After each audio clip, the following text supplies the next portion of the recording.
morning. Good morning.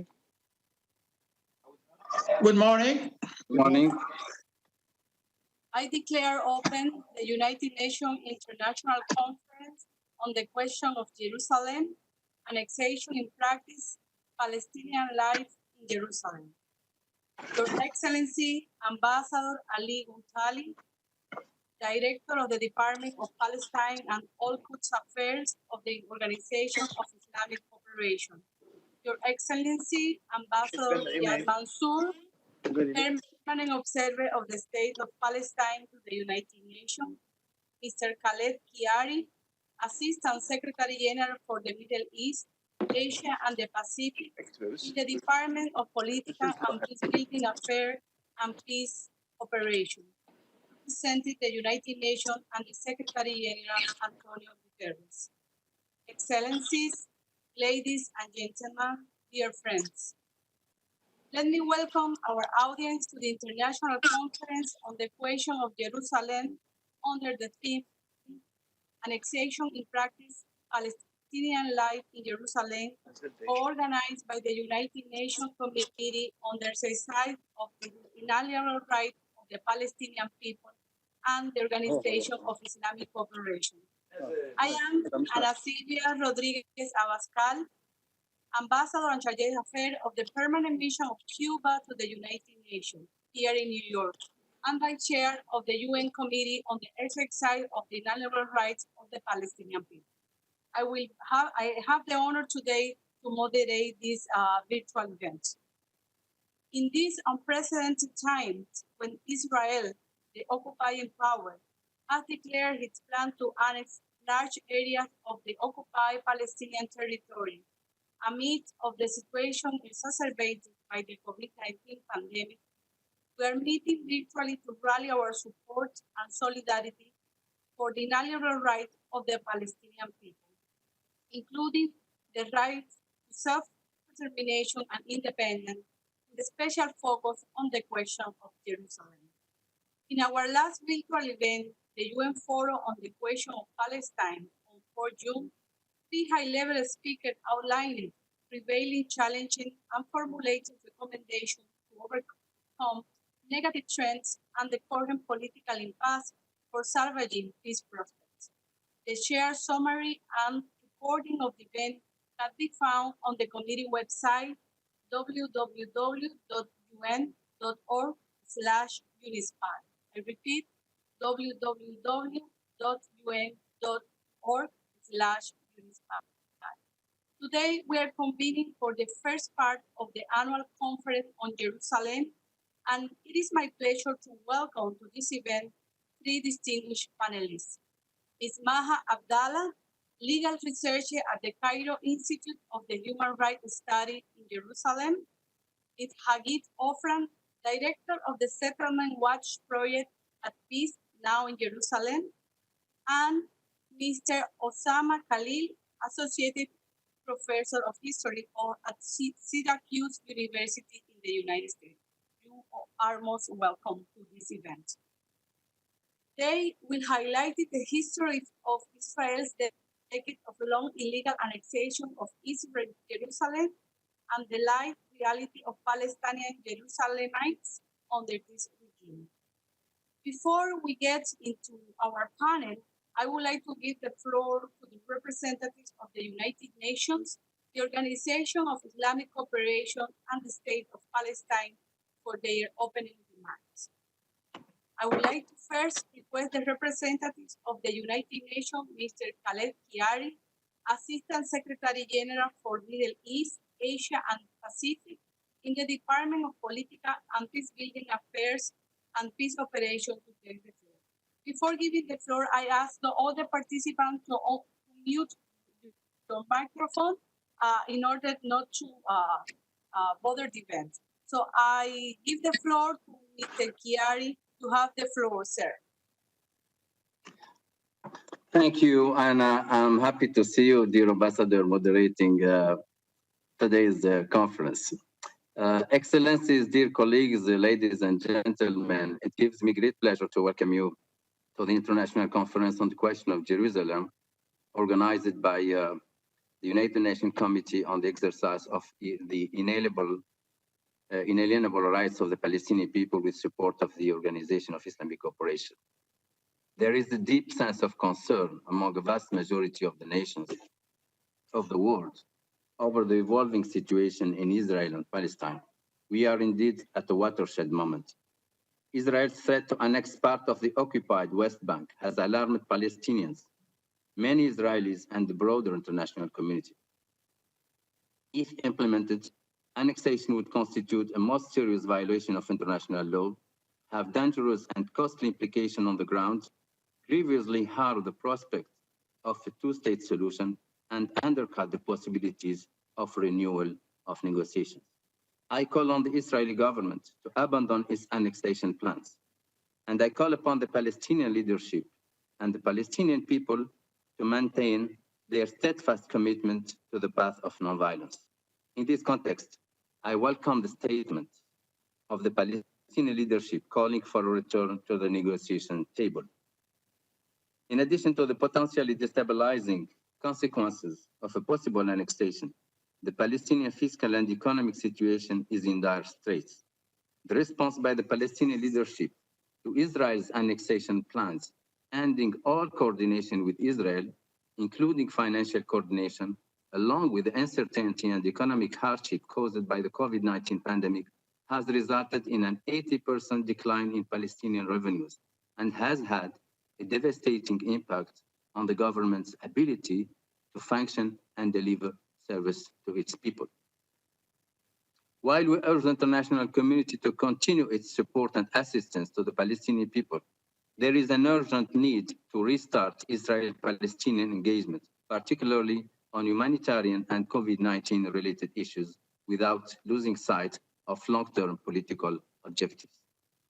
In this regard, I urge Israeli and Palestinian leaders to commit to restarting meaningful dialogue with the support of the international community. I encourage regional and international supporters of the two-state solution to help bring the parties back to a path that leads to a negotiated, peaceful settlement.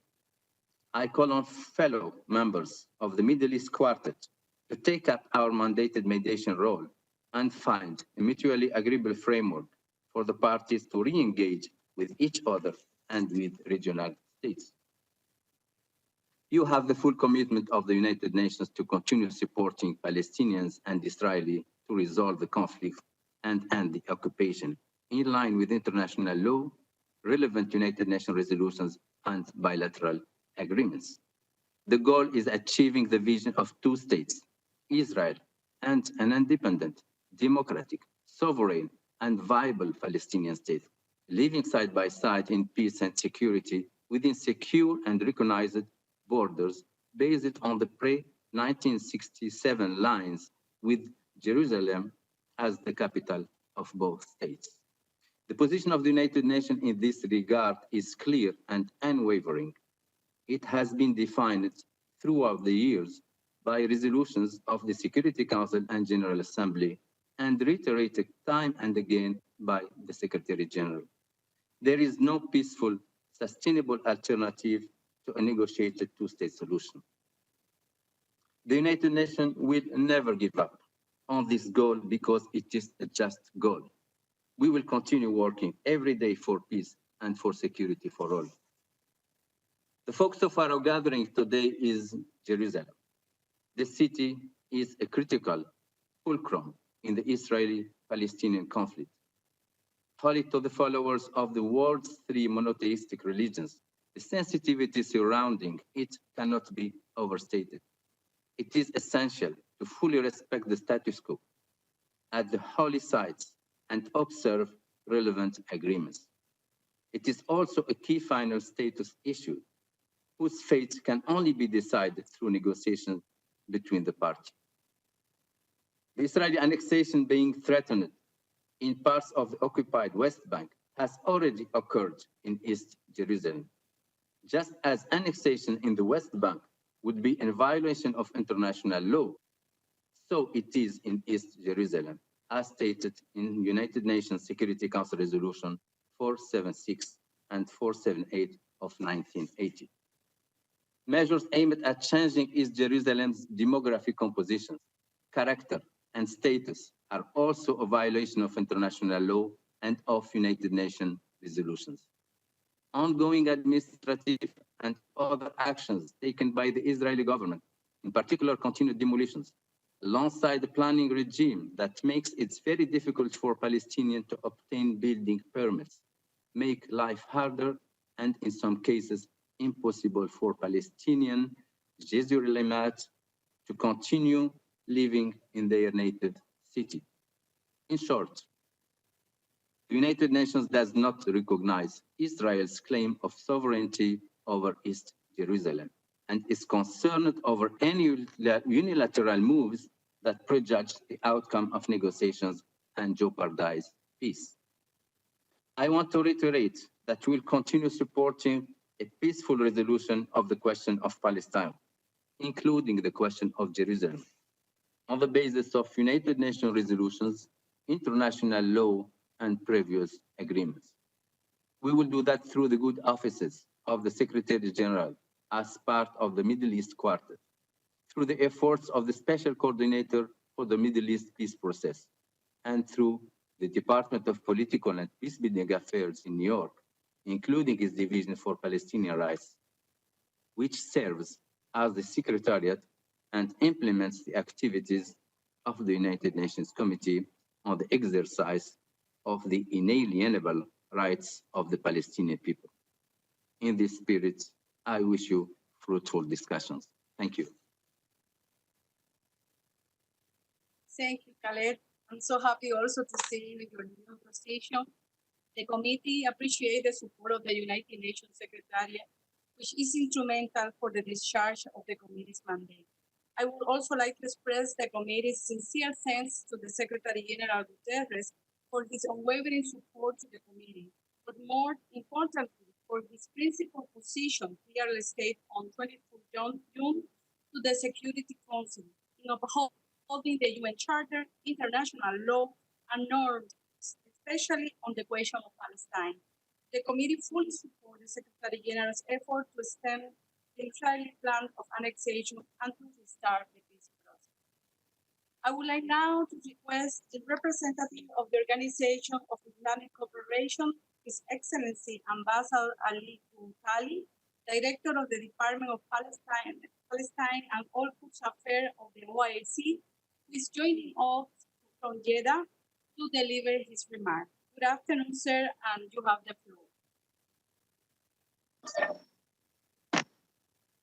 Thank you, Chair. Good afternoon, everybody. Your Excellency and dear friend, Ambassador Khalid Khiari, Assistant Secretary General and Representative of the UN Secretary General, Your Excellency, Ambassador Ana Silva Rodriguez, Vice Chair of the Committee on the Exercise of the Inalienable Rights of the Palestinian People, Your Excellency, Ambassador Dr. Riyad Mansour, Permanent Observer of the State of Palestine to the United Nations. Excellencies, ladies and gentlemen, Assalamu alaikum wa rahmatullahi wa barakatuh. At the outset, allow me to convey the greetings of the OIC Secretary General, His Excellency Dr. Youssef Al-Uthaymeen, and express the OIC deep appreciation for the fruitful cooperation, among which today's international conference on the question of Jerusalem and regular political consultations and coordination between the two organizations, the UN and the OIC. I would also like to commend the valuable role and efforts of the UN and all its organs in support for achieving a just and lasting peace in the Middle East and in favor of the socio-economic development of the Palestinian people. It takes extremely characterized by developments to apply Palestinian territory. Israel next part of the historical rights of the Palestinian people. Yes. Yes. We are having problem with your sound.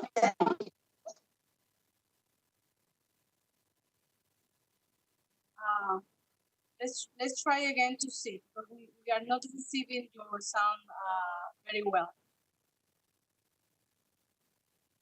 Perhaps he can move closer to his router. That may help. I shut off his camera. We'll see if that helps. Thank you. Could you start again?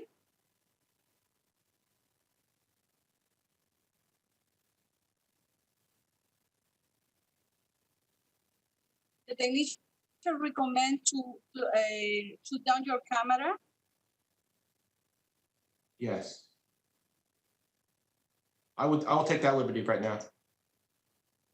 Mr. Gutali, do you hear me?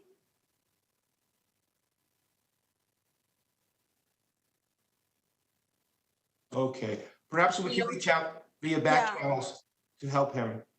Yes. Okay, thank you. Do you hear me Let's now? continue. Yes. Yes. Okay. So this meeting takes place at an extremely critical juncture, characterized by serious developments in the occupied Palestinian territory, including East Jerusalem, particularly the recent Israeli government's threat to annex parts of the occupied Palestinian territory, which run against the historical, legal, and political rights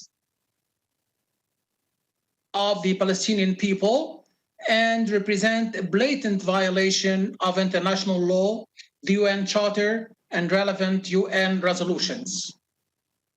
In response to this serious challenge, the Organization of Islamic Cooperation held recently, and precisely 10th of June, a virtual extraordinary meeting at the level of foreign ministers, which adopted a resolution explicitly rejecting the illegal Israeli annexation plan and called upon the UN Security Council to take the necessary measures to compel Israel, the occupying power, to stop all its illegal actions, live up fully to its responsibilities under the Fourth Geneva Convention, and implement relevant UN resolutions.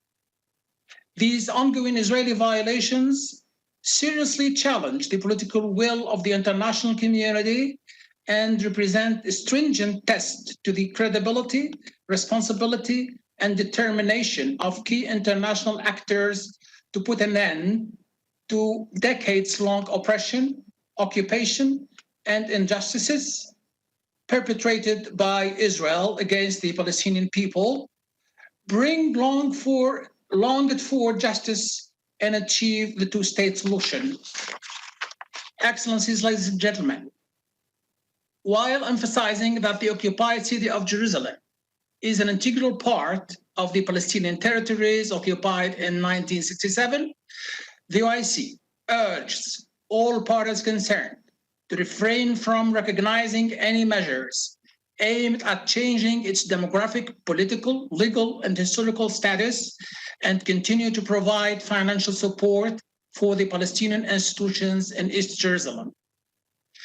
The Israeli illegal practices, injustice, and denial of the human rights of the Palestinian people must cease being unchecked. The lack of accountability and effective international deterrent measures have emboldened Israel and encouraged it to intensify its colonial and racist policies in East Jerusalem. And in this regard, we call again for activating legal mechanisms that guarantee the accountability and liability of Israel, the occupying power, and ensure international protection for the Palestinian people. We believe that the only way to put an end to the suffering of the Palestinian people, redress the injustice they have been enduring for decades, and contribute to bringing peace and stability and prosperity to the region is enabling the Palestinian people to establish their independent and sovereign state and enjoy their inalienable rights. And we call again to this end upon the international community, particularly the International Quartet, to engage actively and seriously in launching a credible, time-bound, multilaterally sponsored political process in the pursuit of a comprehensive, just, and lasting solution to the Palestinian issue based on internationally agreed terms of reference, including United Nations resolutions and the Arab Peace Initiative. In closing, I wish to reaffirm the full support of the OIC for the Palestinian people in their endeavors to regain their legitimate and inalienable national rights, including their right to return, self-determination, and sovereignty in their state of Palestine on the 1967 borders with East Jerusalem as its capital. Wishing this meeting every success, I thank you all for your attention. Thank you, Chair. I thank you, Excellency, for your statement. We highly appreciate the collaboration of the Organization of Islamic Cooperation with our committee over the past year. And we are looking forward to continue this fruitful partnership with you. I would like now to request the representative of the State of Palestine, my brother and His Excellency, Mr. Riyad Mansour, permanent observer of the State of Palestine to the United Nations in New York, to deliver his remarks. Ambassador Mansour, you have the floor. Thank you, Ambassador Anna, for giving me the floor. Let me, at the beginning, on behalf of the State of Palestine, to thank you, to thank the committee, to thank the chair, my dear brother, the Ambassador of Senegal, and all members of the committee for organizing collaboration with the OIC and with the outstanding help from the division, the seventh, or the first segment, the seventh International Conference, Annual Conference. I want also to thank my brother Khalid and my brother Ali from the OIC, Khalid from the Secretariat of the United Nations, for being with us and for sharing with us their important thoughts and ideas of the organizations that they represent. We also express our gratitude for the three presenters who will be sharing with us their thoughts and ideas. Second part is conference. We are grateful for them in participating with us in this conference and in bringing to the table the ideas that they will share with us. Of course, you know, the issue of Jerusalem started being violated from the beginning. The conflict that dates back to the late 40s, when, according to the UN partition plan, Jerusalem was supposed to have a special international status. The Israeli forces occupied parts of Jerusalem then in violation of Resolution 181, violations of international resolutions. 1967, the Israeli occupying authorities declared de facto annexation from day one of the 4th of June of 1967. Of course, in 1980, they went to the Knesset, the Israeli parliament, and legislated the annexation that led, among other things, to the adoptions of two resolutions in the Security Council, Resolution 476, which warned Israel from not legislating officially in the Knesset annexation, and declared that if they do that, no one should recognize it, and it would be null and void and had no legal remedy. Resolution 478, after they took that illegal step, the Security Council reaffirmed Security Council Resolution 476 and demanded many things, including those who have diplomatic missions or embassies in Jerusalem, remove them back to Tel Aviv. In Resolution 2334, the Security Council went a further step in the direction of accountability by demanding from the international community, operative paragraph 5, differentiate in the dealings with the region between the borders of Israel on the 4th of 1966 and the occupied area. Now that is the quick history that brings us to today, meaning that Israel was involved in annexation and violating international law from the first day of its creation with regard to Jerusalem. With regard to the life of people of Jerusalem, particularly the Palestinians, their life, one can see it, especially in East Jerusalem, through the constructions of massive settlements, the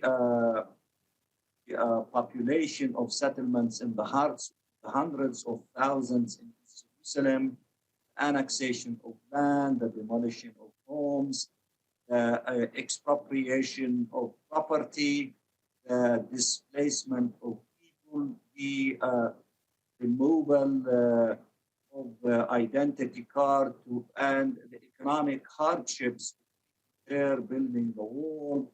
It was a very sophisticated form of ethnic cleansing to make life hundreds of thousands of Palestinians in occupied East Jerusalem so unbearable, so that they leave East Jerusalem and allow it to become almost completely a Jewish city. So this is in summation the life of the Palestinian people in occupied Jerusalem. Why did we have this situation for this time? I think that my brother Ali alluded to that in referring to lack of accountability. Because if we all state correctly that Israel is violating international law, violating UN resolutions without consequences, then there isn't anything that would deter Israel from continuing in this illegal path that lasted for more than 70 years. And I think based on that tradition,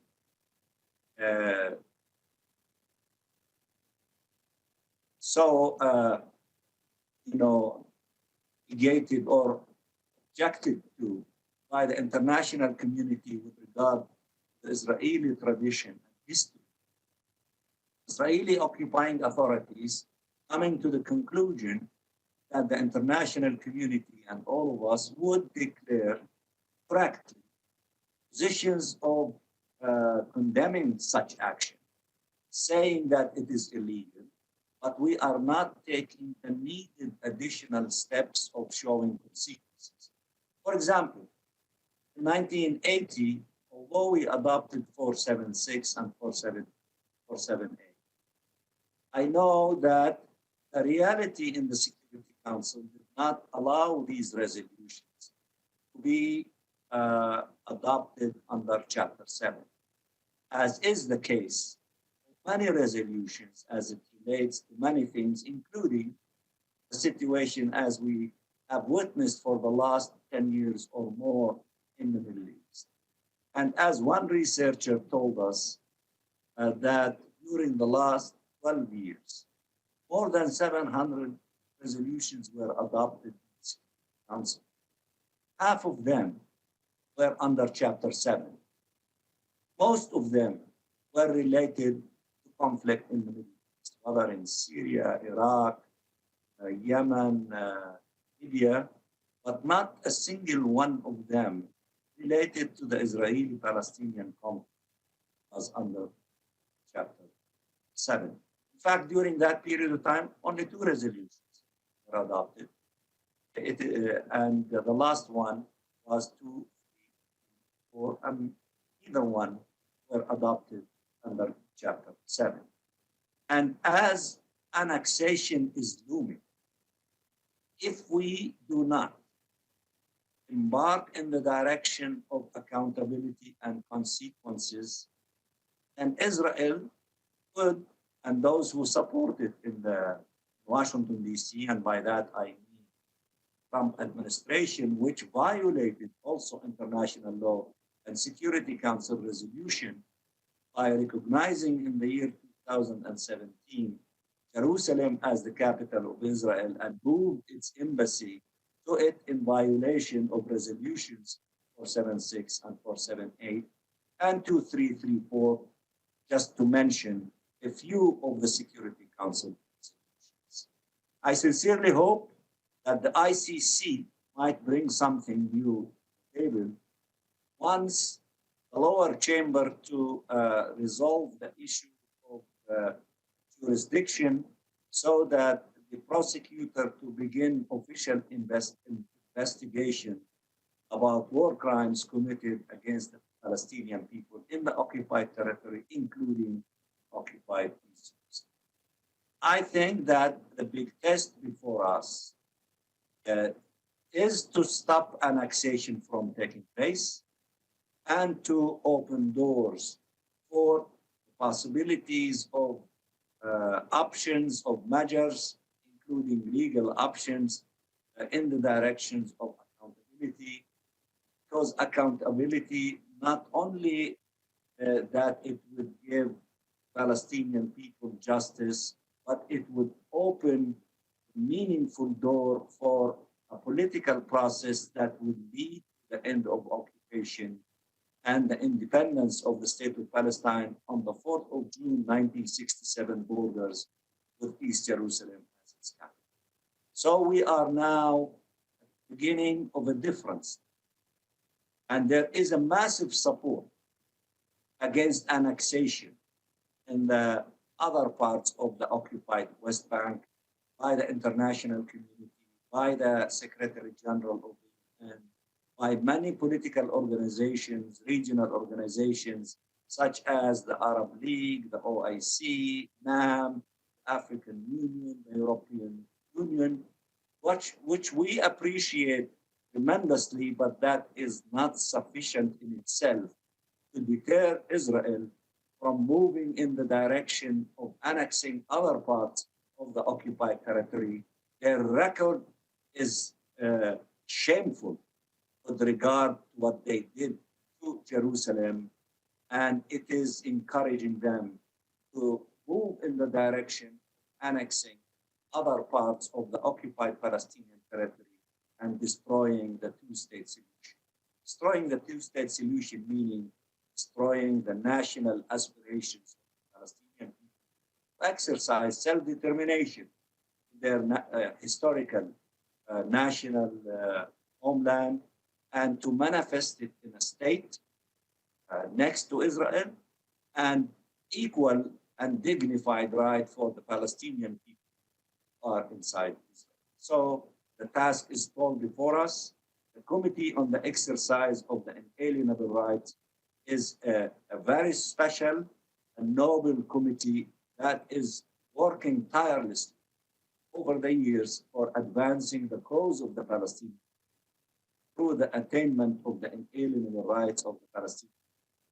And we are so grateful, this committee, to keep our question alive and to help our people advance their cause until we reach the moment of achieving justice and declaring the independence of the state of Palestine, East Jerusalem as its capital, and fulfilling natural and legal rights of Palestine refugees based on international law and relevant resolutions. Sister Anna, Ambassador Anna, I thank you again for organizing, in spite of the difficulties, of the conditions of coronavirus, we are not deterred. We are continuing to work through virtual, through any possible way in order to continue advancing the cause of justice for the Palestinians. Thank you very much. Thank you, Ambassador Mansour, for your remark. And let's assure that the members and observers of the committee will continue to support the Palestinian people. We will not rest until they have attained the inalienable rights completely and can live in free and sovereign state of Palestine.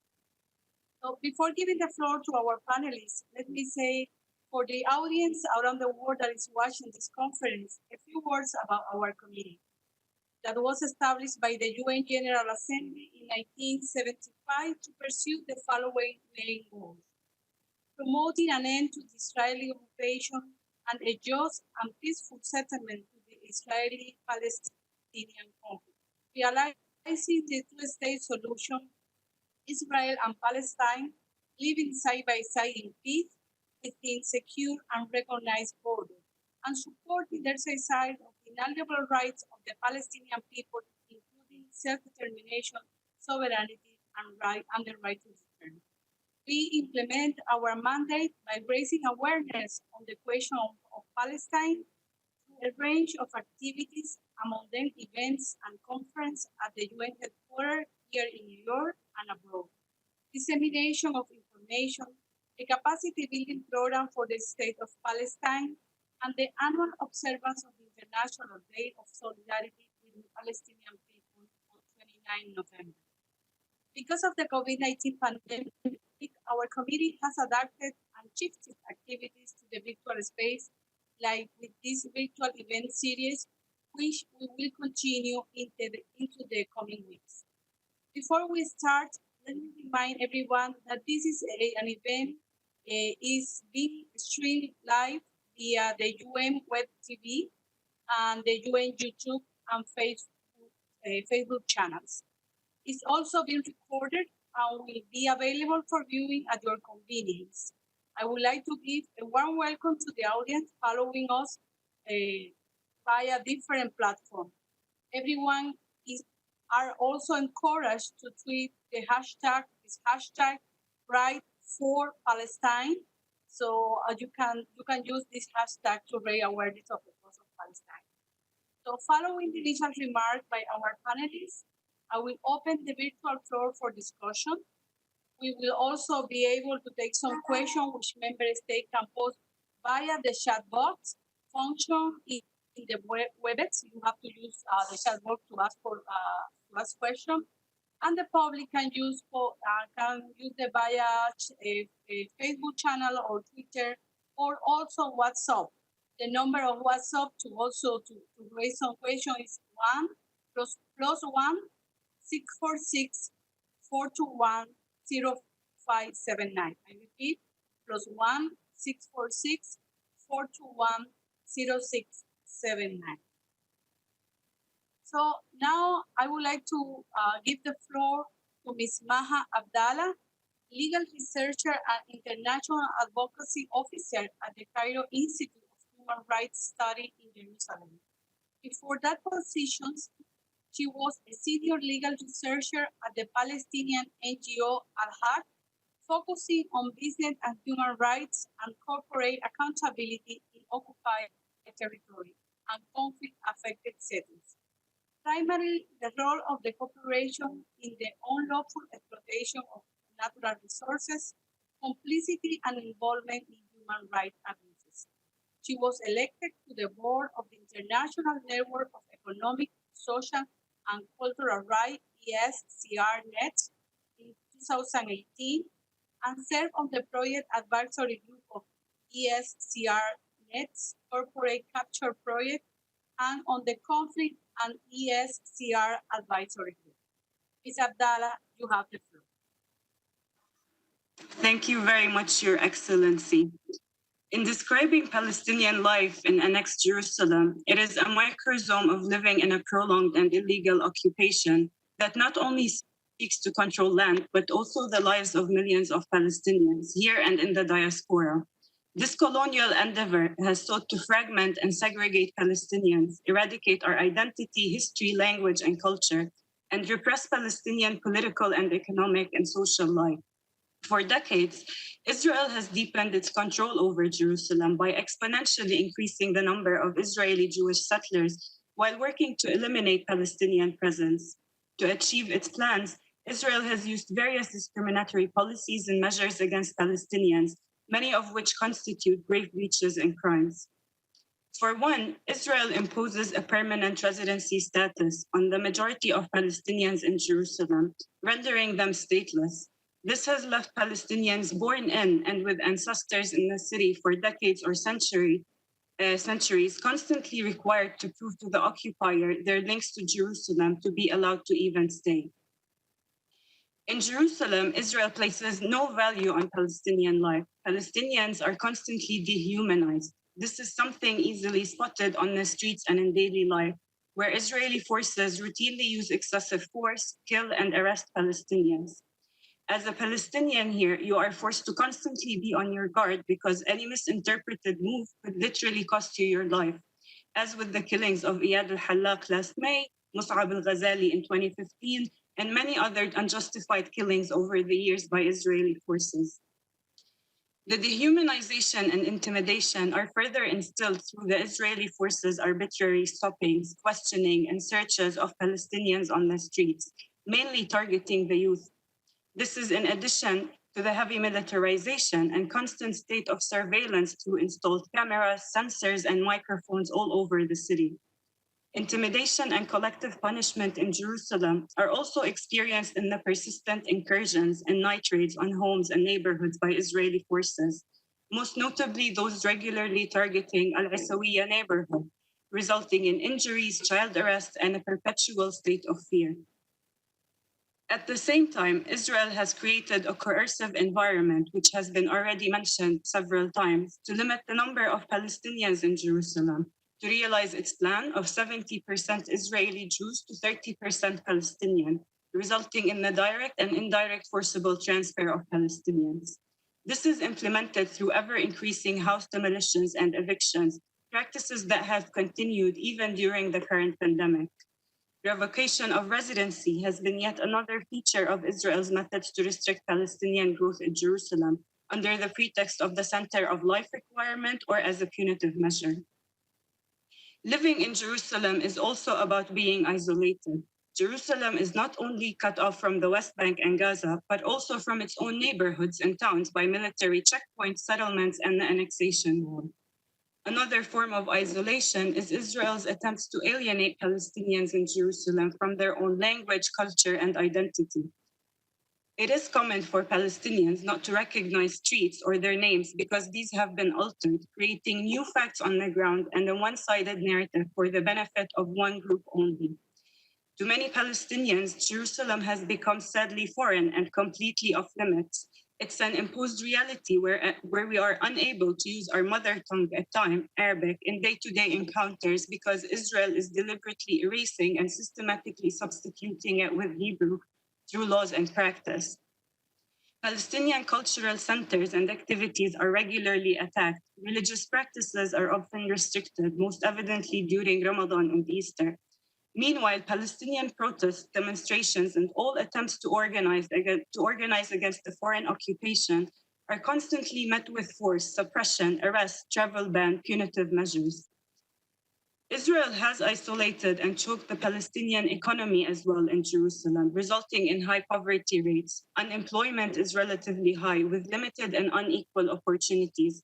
The old city of Jerusalem and its surroundings have become almost lifeless. There is a strong sense of frustration among Palestinian merchants stemming from the harsh reality, discriminatory restrictions, taxes, and fines, all of which have been aggravated by the pandemic, subsequent restrictions on movement, and absence of tourists. In fact, over the past few days, calls from individuals have been circulating on social media, leading Palestinians to visit and shop in the old city, in a humble attempt to help shopkeepers in the face of imminent collapse due to mounting financial burdens.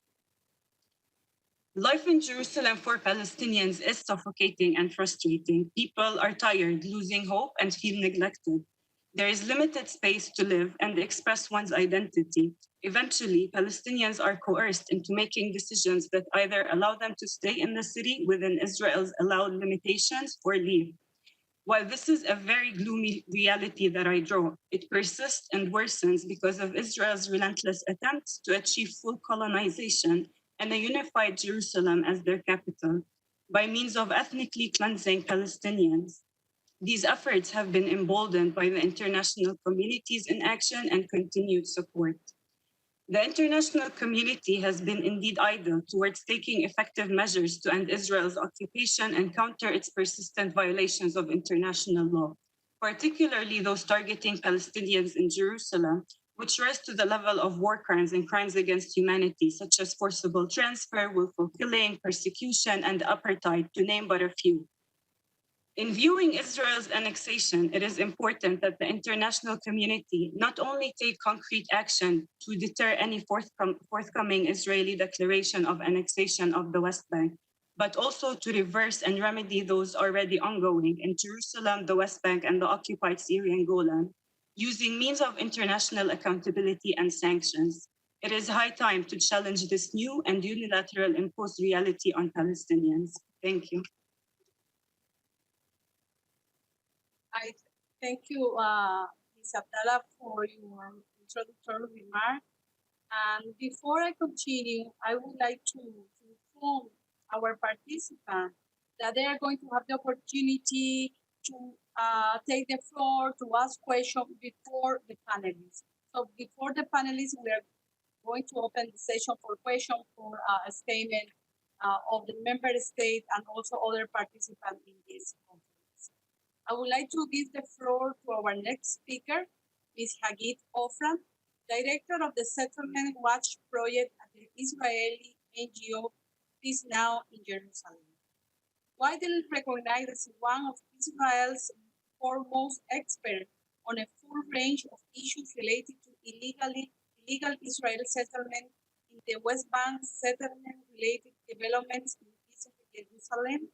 Her work includes traveling daily throughout the West Bank, examining aerial photos and browsing official Israeli documents. The Settlement Watch Project serves as a resource for Israeli politicians, diplomats, international media organizations, and first and foremost for the Israeli public. She is one of, and I quote, 66 Israeli women you should know. So it's a pleasure for us to know you today. And also is a women breaking barrier to fight stereotypes and building influence. So Ms. Ofran, it's an honor to have you here and you have Thank you. Thank you very much. And I'm really honored to be here. I was born in Jerusalem, and it was already after Israel annexed 70 square kilometers to Jerusalem. And I remember as a child, an Israeli child, we used to celebrate every year the Jerusalem Day, which is the day where Jerusalem was unified. And this unification of Jerusalem is actually, what I didn't know as a child, was the day of occupation and also the day of annexation. And I want us to try to look into what Israel did in Jerusalem, and maybe we can learn a few things about how things might go if, God forbid, Israel annexes more of the West Bank. So here is a map of Jerusalem as it used to be before 1967. You can see in blue the Israeli Jerusalem, and in brown, more or less, the Jordanian Jerusalem, and all the brown areas are the Palestinian build-up areas around Jerusalem. And 3 weeks after the war, in June 1967, the government annexed 70 square kilometers. This red line you can see over here was annexed to Israel. It was done by a cabinet decision, or the government took a decision to apply Israeli law into those areas. So one thing we can learn from it is that annexation may happen just as a government decision. You don't have to have it in the Knesset, in the parliament as a legislation, although several years later it was also legislated. And then in order to maintain the unification of Jerusalem, that Israel wanted to keep all Jerusalem as under Israel, Israel started to build settlements in East Jerusalem. And there are three kinds of settlements in East Jerusalem. And for each kind, there are several ways to establish. The first kind of settlement is the big settlements that Israel built around the old city, more or less.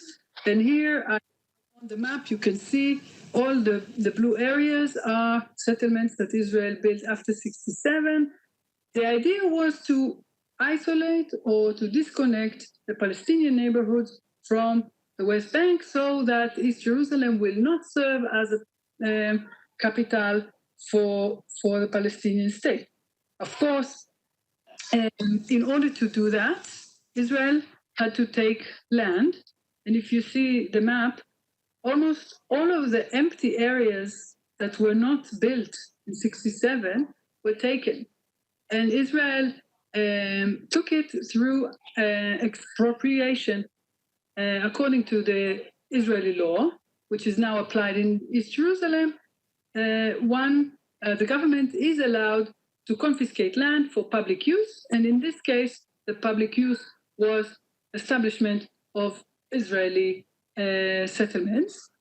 And if Israel would annex West Bank, then the limitation of the occupation laws, that is not allowing confiscations for the benefit of the occupiers, will not be anymore, because Israel would say that it's for the benefit of all citizens or all residents or whoever.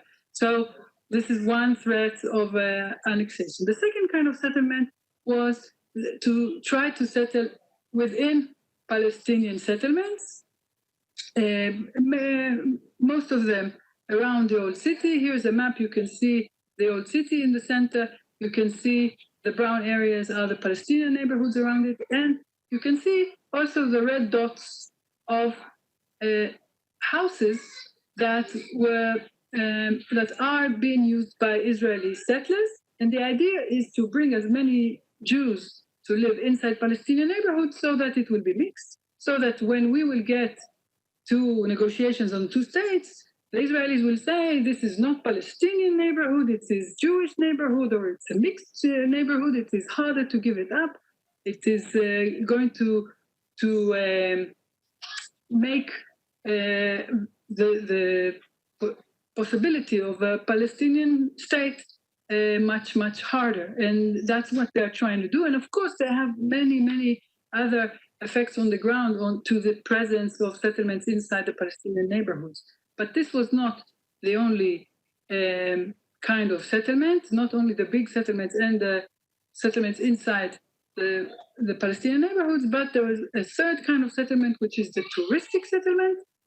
That is actually a huge amount of money that is being put, especially around the old city, to make touristic sites, archaeology, and to encourage Israelis and tourists to go there, and to this way to make the public domain more Israeli and to make Israelis more connected to the areas. Now, I wanted to say a few words on how Israel took all those houses in order to settle in the heart of Palestinian state. There were many ways to do it. And I want to mention in short, maybe I will have more time later to elaborate more, two main ways. One was the use of the absentee property law, because Israel applied Israeli law. One of the laws in Israel is the absentee property law. And the absentee property law says that if you have properties of Palestinian refugees that left the country in 1948, the government of Israel can make use of it. I will not go into all the details of that, but the law was implemented in Jerusalem in a way that actually Israel declared Palestinians as absentees and then took their house and gave it to settlers. And one of the victims of this system is the Sumarin family that are today facing eviction. You can see this picture is taken from their home. They live, and behind their home, you can see Al-Aqsa Mosque, the symbol, of course, for the Palestinians and for the Muslims, which is built on the Temple Mount, which is a symbol and the holy place for the Jewish people, the volcanic core of our conflict. And their house was taken through the misuse of the absentee property law. And we, in Peace Now, recently published a thorough report trying to explain how it worked. And there is a threat that if Israel annexes parts of West Bank, this will be also the case in hundreds of thousands of dunams that will be declared absentee property. And lastly, another way or another law that Israel used was a law that is called the legal and administrative law. And as you know, before I speak about the law, I would show you the two places that are under big threat of being evicted. Batan el Hawa, which is south of the old city, in Silwan, all the red areas are houses that already have court cases to evict them based on that law, and other areas, lighter blue, lighter red, are under threat of being having a lawsuit. The blues are already settlements. Here we're talking about 80 families that are already in court cases, hundreds of people that might be evicted. And here in Sheikh Jarrah, also you can see in red, all those houses under legal proceedings to be evicted in favor of settlers. Also, we're talking about hundreds of people. And in this specific case is a law that Israel legislated after the annexation in order to regulate the lands that were included now in Israel. And one of the articles of the law said that if a property used to be owned by Jews before 48 and then was lost in the Jordanian side of the Green Line, then after 67, those Jews can reclaim it. And based on ownership before 48, now settlers are claiming ownership and kicking out Palestinians from their homes. Of course, those laws cannot be held legal under international law and in circumstances of annexation, of imposing one's laws, that on one hand, properties from before 48 can return to the Israeli owners, but properties before 48 can be taken from Palestinians in the same case. So this is the very unfortunate picture of one aspect of annexation in East Jerusalem, and I will now give the floor to the next panelist. Thank you, Ms. Ofran, for the information provided already. Also for the work of our committee. Our third speaker today is Mr. Osamah Khalil, a historian and associate professor of history with a focus on U.S. foreign relations and the modern Middle East at Syracuse University's Maxwell School of Citizenship and Public Affairs. He is the author of America's Dream Palace, Middle East Expertise, and the Rise of the National Security State of 2016, and the editor of the United States Foreign Relations with China and Iran toward the Asian Century of 2019. He's currently writing a book on the history of the Palestinian National Movement, Mr. Khalil has been a frequent media commentator and contributor, including for the Washington Post, Los Angeles Times, The Hill, Al Akbar, and Al Jazeera. Mr. Khalil, it's a pleasure for us to have you here, and you have the floor. Thank you, Ambassador. It's my pleasure to contribute to this important discussion. And I want to thank the committee and the organizers for holding this event and to distinguished guests for participating. I think it's important to put the present situation in Jerusalem and Palestine in a broader historical perspective of the past 53 years of occupation and over 7 decades of dispossession. Israel's action since 1967, really in the first month of the occupation, as several other speakers have noted, until today has been consistent. The idea is to impose and enforce laws and policies and then, one, claim they do not exist. As an example, Israel initially claimed its actions in Jerusalem were for municipal fusion, not annexation. And so whether it was the annexation of Jerusalem or the ongoing occupation of the West Bank and Gaza, including referring to those as disputed territories rather than as occupied territories, Israel has attempted to deny the realities of their policies as a way of shielding it from international criticism. Now, in the immediate aftermath of the June 1967 war, Israel's position on negotiations has been largely consistent until today. The first is that Jerusalem will remain Israel's undivided capital, that there will be no return to the pre-June 1967 borders, and that Israel will maintain control of the Jordan River Valley. Now, as annexationist sentiment increased in Israel in the post-war period, Israel began implementing policies that were designed to secure the maximum amount of land with minimal Palestinian population. Now, for Jerusalem, this led to several, as we've already heard from Hagit and from Maha, several deliberate and systematic policies. This included the expulsions in and around the city's boundaries as an attempt to decrease the number of Palestinians inside Jerusalem. This was then followed by expanding deliberately and systematically Jerusalem boundaries shortly after the occupation began, and then another process of creating Israeli settlements inside Palestinian East Jerusalem, including the Old City. Now, to be clear, Israel's policies toward Jerusalem and the broader settlement project were a joint effort between the Labor and Likud parties. This was not merely just the Likud party.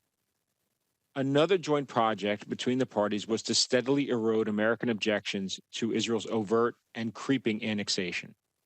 So, how did this play out? In subsequent discussions with the United States, as it engaged in negotiations with the Arab states and eventually the Palestinians, Israel sought to ensure that Washington did not adopt positions that it found objectionable.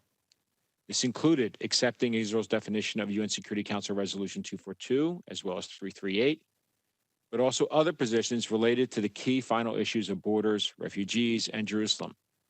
And this understanding was established very shortly after the June 1967 war and was then reaffirmed in secret understandings between the U.S. and Israel over the next 5 decades. Now, in secret and public negotiations with the Arab states and after 1993 with the Palestinians, Israel would publicly proclaim that they had no partner for peace or there was no suitable partner. Yet, through these negotiations, it continued to pocket concessions, especially on those key issues, Jerusalem, borders, and refugees, while offering very little in return and continuing to establish facts on the ground. So this was a precedent that was set in Jerusalem. It was established in the immediate aftermath of the June 67 war and remained consistent for the next 5 decades. Dating to 1947, the United States adopted a position that Jerusalem was to be a corpus separatum and discussed an international regime to govern Jerusalem, or at very least the religious sites in the city. However, the question remained about ultimate sovereignty over the city. Here, there were debates within the State Department and presidential administrations about what was possible. Would shared sovereignty be possible with Jordan, or after 1993 with a Palestinian state? But, as we now know, there was also a consistent element within the State Department that viewed Israel's occupation and annexation of Jerusalem as a positive. This was presented in the following way. It was a positive from the perspective of forcing normalization with the Arab states. It was presented as an overall positive to the Palestinians living in Jerusalem, in spite of the obvious discriminatory policies imposed by Israel after 1967, and as a positive to the world for the religious sites and open access to them. Therefore, a precedent was steadily established that ultimate sovereignty over Jerusalem would reside with Israel. Now, from the beginning of the occupation, the U.S. shielded Israel from international criticism, including in bodies like the UN. This precedent was established within the first month of the occupation and Israel's annexation of Jerusalem and would be consistent over the next 5 decades. In reality, it was only when Israel behaved in a manner that was overtly embarrassing to Washington, and it created difficulties for the U.S.'s international position, especially during the Cold War, that Washington publicly criticized Israel. In general, what this meant was that the United States did not openly object to Israel's creeping annexation of Palestinian lands. And when it did, Israel adopted, again, a very consistent pattern of dealing with the State Department and successive presidential administrations. First was in private discussions, Israel would emphasize that Washington should not focus on minor irritants like settlements or Jerusalem's status, but on the larger picture of U.S.-Israeli relations and the success of negotiations with the Arab states or the Palestinians. Meanwhile, Israel would rely on allies in the U.S. press and the Congress, as well as within the U.S. foreign policy establishment, to complain loudly about the pressure Washington was placing on Israel and the difficulties it was creating, and how, of course, how unfair this pressure was. Third, Israel would continue establishing facts on the ground, which would create further impediments to negotiations and any possible concessions to the Arab states or the Palestinians. Now, in annexing East Jerusalem, as I mentioned, Israel initially claimed this was merely an administrative action. It was just for, as they said, municipal fusion. However, it quickly became apparent that a system of separate and unequal policies and laws was created and enshrined over 5 decades. And here again, Jerusalem serves as a template for the rest of the Palestinian territories. Israel created and enforced a legal and administrative system that actively discriminates against Palestinians to encourage their immigration. In short, self-transfer and erasure.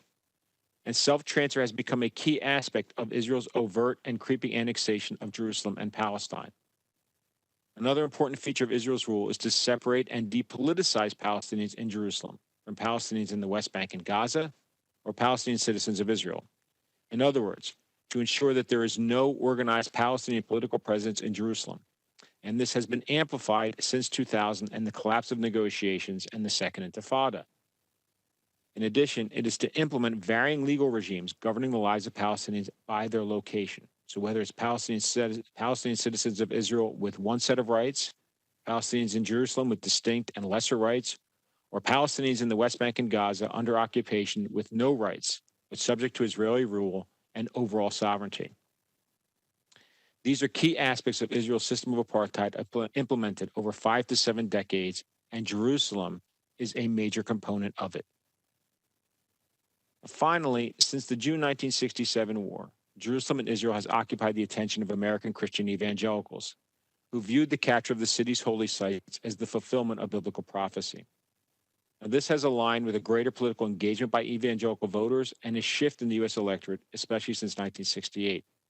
These voters see Jerusalem and Israel's control over Jerusalem, especially the holy sites, to be a vital issue, and for that control to be extended over the remaining territories. In other words, for all of historic Palestine to be seen as biblical Israel, to be supported and strengthened.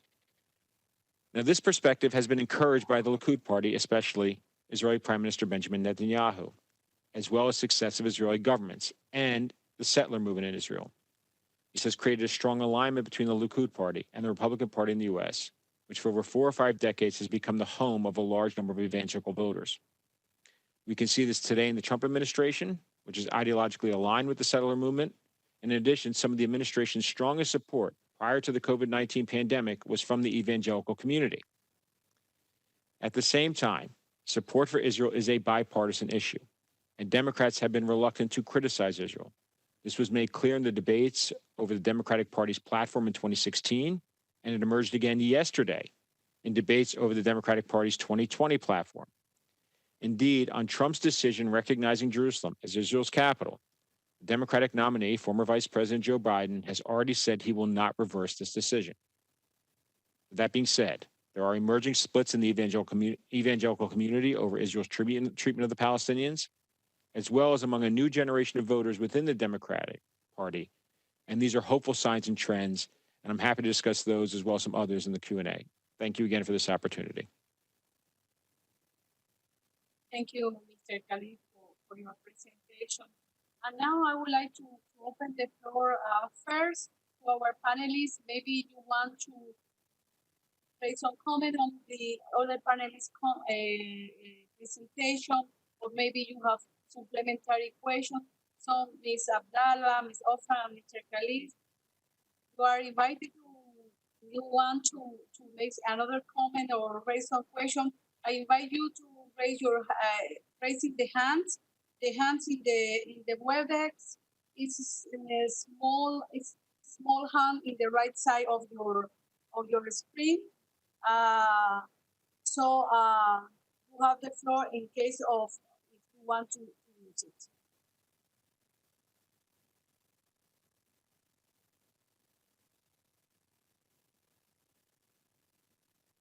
Well, if not, I don't see any hands here. Well, if not, now we are moving to, I think, the question session of the forum. First, we are going to give the floor to member states that they want to pose some question to our panelists. They want to make some statement. So member states who want to speak also, they have to raise their hands. I was informed that the ambassador of Egypt want to speak. I don't know if the ambassador want to speak long before, so I don't know if he's here with us. Yes, my dear Anna. Good morning, everyone.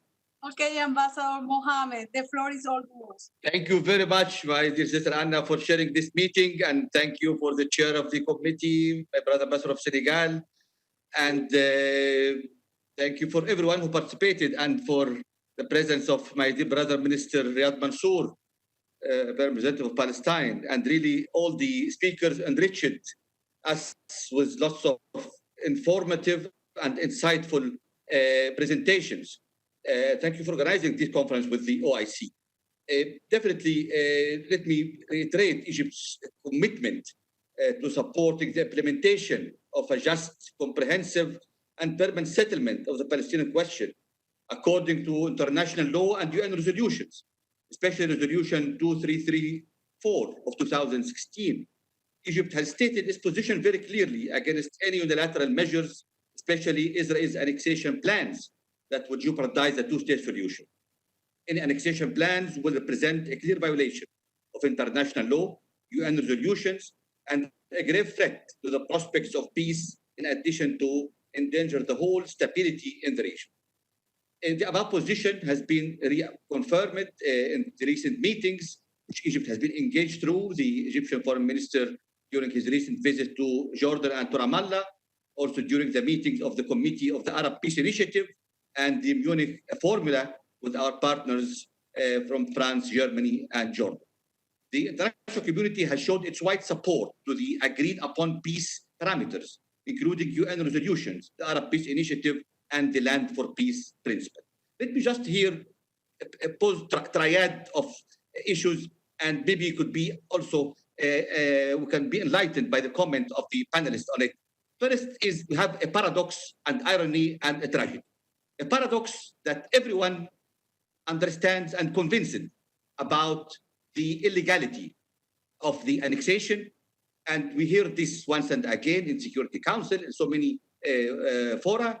But however, the paradox is convinced on one side, but no action on the other side, or no meaningful action on the other side.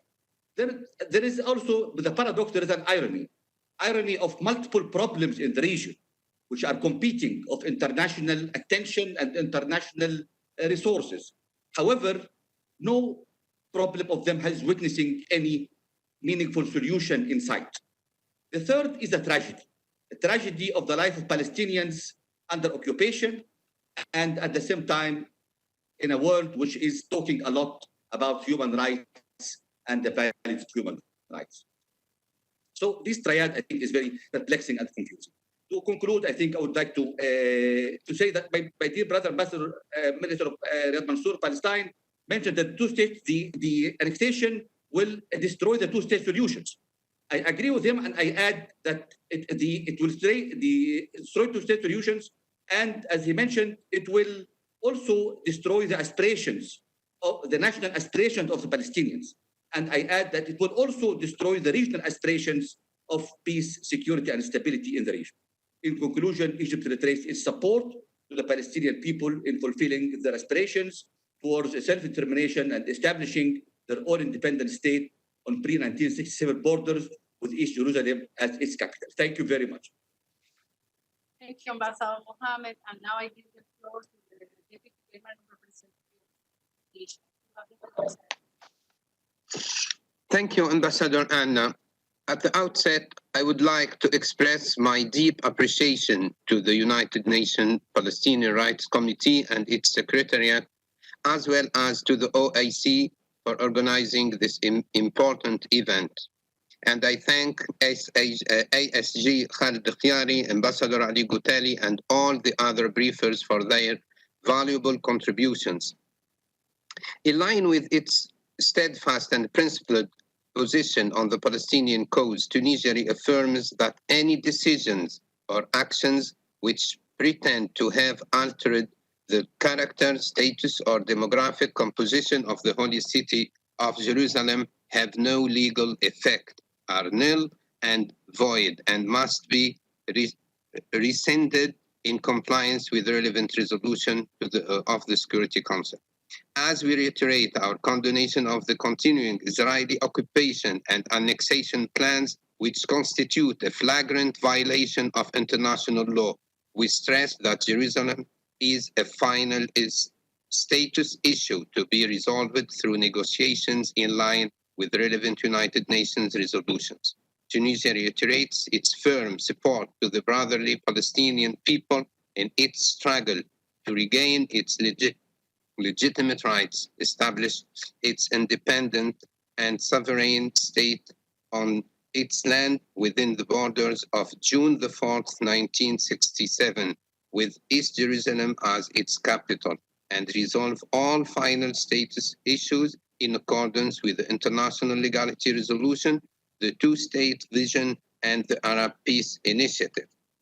The UN Secretary General stated in his latest report on the implementation of Resolution 2334 that the approval of expansion plans for the Har Homa settlement in East Jerusalem is very alarming, because it is yet another clear signal that the government of Israel intends to solidify the continuum of illegal settlements in the area and disconnect East Jerusalem from the occupied West Bank's other Palestinian communities, such as Bethlehem, to its south.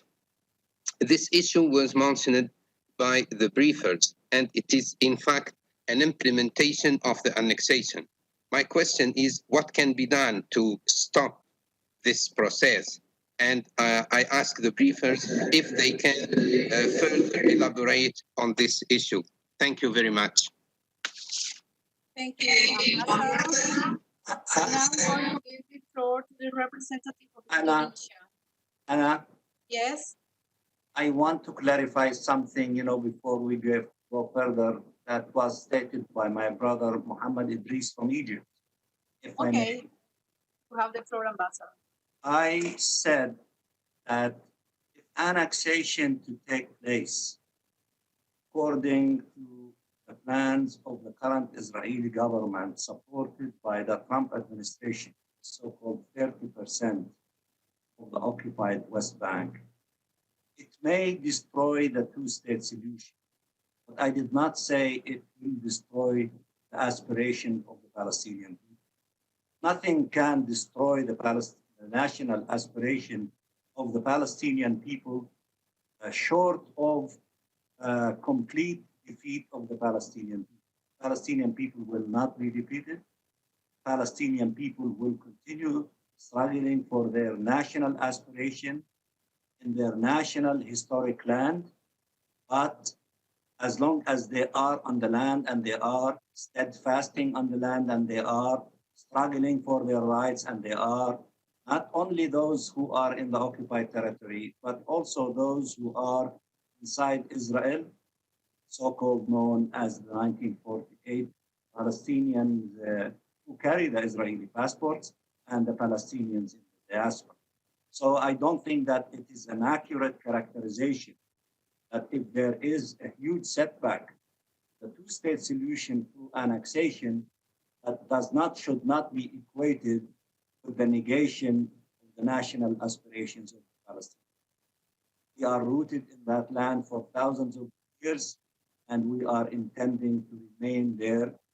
But the two-state solution would avoid having it as a perpetual occupation and conflict between us and the Israelis.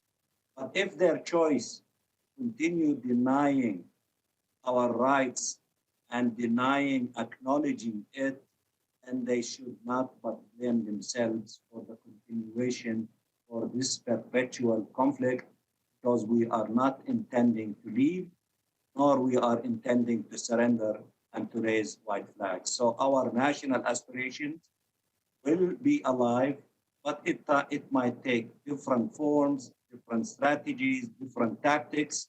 The conditions on the ground will dictate that, and readiness and willingness of our people to see what kind of tactics and plans and strategies we would adopt under the future conditions that will remain to be dictated by the future. But we will never surrender our national aspiration under any condition.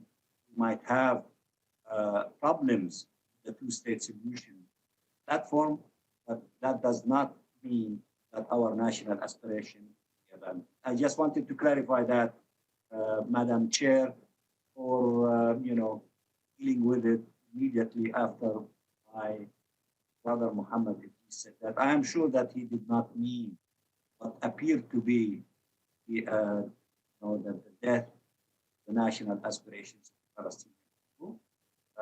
Might maybe something else, and that's why I want to clarify. And I want to thank the three presenters for their very, very important presentations. And I'm looking forward to meet my brother Osamah from Syracuse. I'm delighted, to see this young, I assume, Palestinian American with his sophistications and the issues that he raised. I hope that I will have the opportunity to meet with him. I think it would be easier for me to meet him because he's in Syracuse, I am in New York, than the other two presenters, whom I would be looking forward to meeting with them in person to continue the discussion. I thank you very much. Thank you, Ambassador. Allow me, Madam President, Anna, just to express my full agreement with my dear brother, Ambassador Minister Riyad Mansour. I fully agree, of course, with what he mentioned, and I definitely fully agree with the content. Maybe I misheard the quotation, but definitely with the content and the meaning which expressed, I fully, of course, subscribe and agree. Definitely. Thank you very much. Thank you, Ambassador Mohammed. And before giving the floor to the Representative of Indonesia, and taking into account that now we have exchanged, I think that the Ambassador of Tunisia will pose a question to the panelists. So if you want to answer the question of the Ambassador of Tunisia, please raise your hand or raise your hand here in that way. So any of the panelists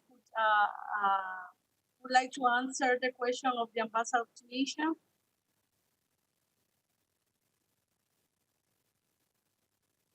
No, I don't see. I would like to try. Okay, so you have the floor. Thank you. The question was, what can we do? What can be done in order to stop the annexation? I think if we had the formula of how to stop it, we would have used it already and stopped the occupation. So we don't really know what, but we can know that clear and firm international standing that will not accept, like until today, never accepted the annexation of East Jerusalem, the potential annexation of the West Bank, and any violation of international law of the human rights of people. And I think we shouldn't be afraid of being, drawn into politics that is like, it's not that you will be an anti-Semite if you are against occupation or against what Israel is doing. And I can say it as an Israeli, as a Jew that really care about Israel. I think we need to hear from the world that it is not okay what we're doing and how we are going through. And I think this firm attitude can help us in preventing further deterioration. Also, I think instead of putting the pressure on bringing the sides to talk, we should put the pressure on stopping the violations. Because when we say, please sit and talk, and the two sides and the leadership, unfortunately today, at least the Israeli one is not ready to really talk. So if you drag them to talk, they will continue and destroy and build in settlements, etc. Okay, you don't want to talk, at least don't destroy what is possible. And another thing I want to say, like an anecdote, maybe I should show you another thing about the United City of Jerusalem. You see, I cannot now share my screen anymore. But anyway, I am, as a Jerusalemite, can tell you, oh, thank you, that although Israel annexed Jerusalem and decided that it is united forever, it was never really united. And that we had 53 years to make this one city and to make equality and to integrate the East Jerusalem into it. And as you saw in the map, it is very far from being united. You have distinguished Palestinian neighborhoods and distinguished Jewish neighborhoods. You see here the browns are the Palestinian neighborhoods and the blues are the Israeli neighborhoods. And, every Yom Kippur, which is the holiest of the Jews, the police puts up blocks on the streets because in the Jewish neighborhoods, nobody is driving the car and everybody is walking on the streets. So they don't want cars to drive into the crowd. So they put the blocks, and I asked the police, give me the map of the roadblocks that you put on Yom Kippur. And this is the map that I got. You can see all the yellow dots over here. It's where there is a block. And this block of Yom Kippur can show you exactly the map of the existing border of Jerusalem that is between the Jewish neighborhoods and the Palestinian neighborhoods. Or if you want, here in the red dotted line, is a potential two-states agreement where you have the Palestinian neighborhoods as the capital of Palestine and the Jewish neighborhoods part of Israel. You see that on the ground, but Israel is today continuing to have two cities in Jerusalem, meaning that if we are going to annexation, don't expect, like some people in the United States started to say, okay, two-state solution is dead, now we are going to one state. It's not going to be one state. It's going to be segregated communities, different civil rights, and it will, unfortunately for me to say, it will be an apartheid, and we cannot approve that. Thank you, Ms. Ofran. I think that So everybody knows that if I this could is, just add, Your Excellency, if I could just add a point to that, if you don't mind. Okay. So No. just real quick, I do think we actually have, and this is where I disagree slightly with Hagit. We actually do have an example, and I think we have to be very clear that apartheid exists right now. It's not that it's going to get there with annexation. Annexation is occurring on a steady basis, And the United Nations knew how to deal with apartheid when it came to Southern Africa. And it overcame a lot of opposition, including from the United States, in addressing apartheid in South Africa and in Rhodesia and in Southwest Africa. So I think what we need to think about is how can we move away from this focus on negotiations in which Israel has made it clear it doesn't want to negotiate. And Benjamin Netanyahu has made it very clear for 20 plus years that his goal was to end negotiations, and he has done that. And he's been aided by several administrations in doing that. And so for the UN to actually have the courage now, as it did in the 1960s and 1970s, to stand up and say, apartheid is wrong. Apartheid in Southern Africa was wrong, and apartheid in Palestine is wrong. And Israel's policies are wrong. And what we need, and to stand with the Palestinian people. So we have a very prestigious group of ambassadors here, many who remember these arguments and these fights, and the fight for freedom in South Africa, and the fight for freedom in Southern Africa itself against the white minority racist regimes. We are dealing with that exact same situation in a variegated rule, legal regimes, separate and unequal, deliberately so, a steady annexation process. We have a template. We have a template of boycott, divestment, and sanctions, heavy sanctions that can be applied. And what we need is for the international community to step up and say that we stand with the Palestinian people in their time of need, and we stand against apartheid, as we did in Southern Africa. Thank you. I see that Ms. Abdallah would like to answer also. You have the floor. Yes, thank you, Your Excellency. I just wanted to add to the question. I think one of the reasons why we are here today in a situation that has evolved in such a devastating such a devastating reality is also the lack of any accountability and the culture of impunity that Israel has persistently enjoyed.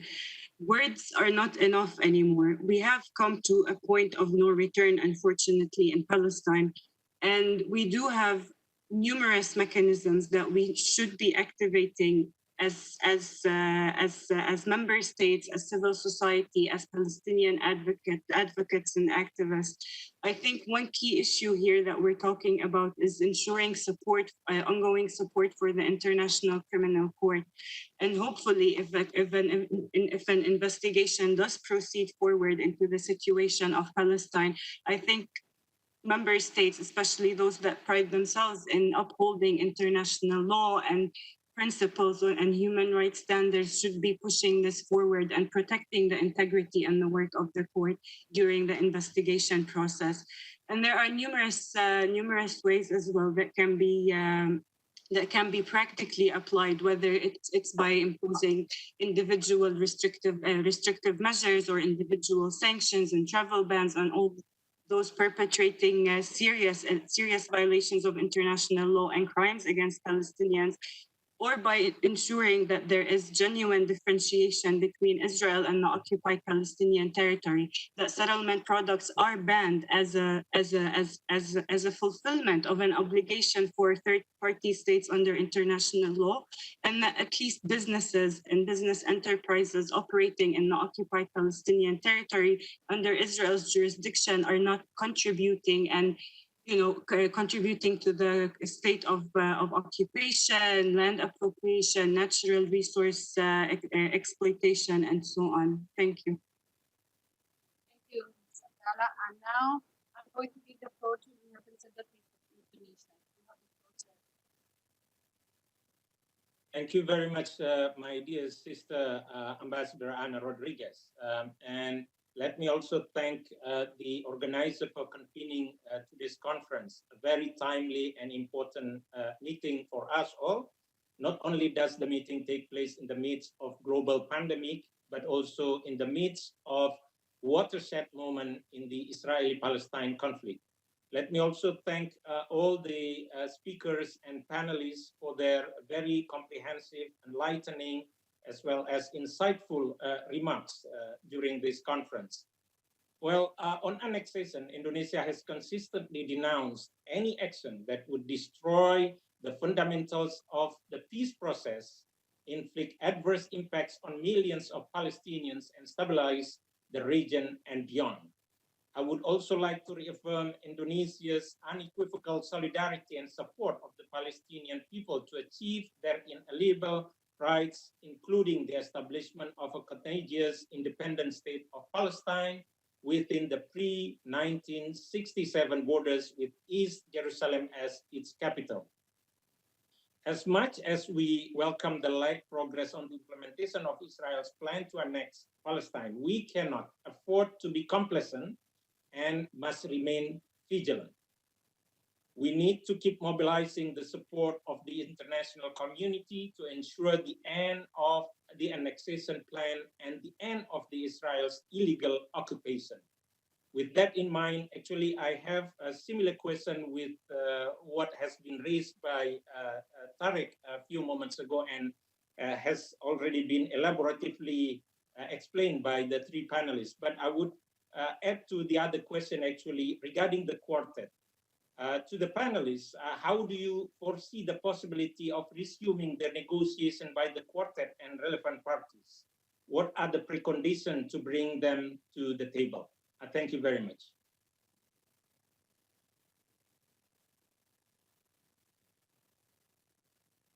Well, if I may. Senegal, who is also the chairman of the committee. Ambassador Liang, you have the floor. Thank you very much, my dear sister, Ambassador Ana Silva Rodriguez, and for the very good job you are doing right now. We are very proud of what you are doing. And I would like to thank all our panelists for the very enlightening presentations. They are all very captivating in understanding what's going on in Palestine. I think we are all in agreement that Israel is violating international law. We know that the state of Israel is using all means, measures, ploys to remove Palestinians from Palestine in a way, and even in Jerusalem. So there are so many ploys are being used, like sending them, having, for example, streets names being removed from Arabic, and so there is a policy which is there, which is really trying to change the character of the city of Jerusalem. And I think we need to have two routes to follow. There's only one, which is a political one. And I agree with Mr. Osamah Khalil that we need to do more to put the pressure at the international level to make sure that Israel can be responsive to international law. And also, I think also the other route is the judicial one. And I think it would be very important that at that level also, more powerful, let's say, mobilization be organized. As you know, in November 2019, the ICG released a briefing paper stating that Israel must comply with its obligations and international law and review its current policies.